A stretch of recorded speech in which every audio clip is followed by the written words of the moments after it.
ঢাকা বিশ্ববিদ্যালয়ের মধুর ক্যান্টিনে ছাত্র শিবিরের সংবাদ সম্মেলন শেষ হতে না হতেই জাতীয়তাবাদী ছাত্র দলের কয়েকজন নেত্রী সেখানে এসে একটি দেয়ালে প্রতিবাদী লেখা লিখে দিয়েছে।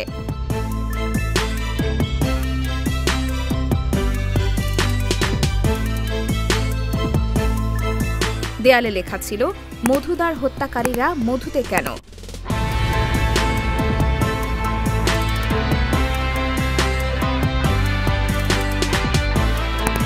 সংবাদ সম্মেলন শেষে ছাত্রদল তাদের এই প্রতিবাদী অবস্থান জানিয়ে দেয়ালে এই লেখা লিখে দেয়।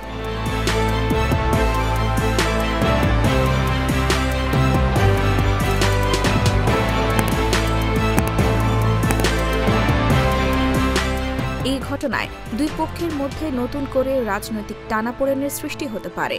ছাত্রদল এই প্রতিবাদী লেখা দিয়ে তারা ছাত্র শিবিরের কার্যকলাপের প্রতি বিরোধিতা এবং তাদের অবস্থান প্রকাশ করেছে।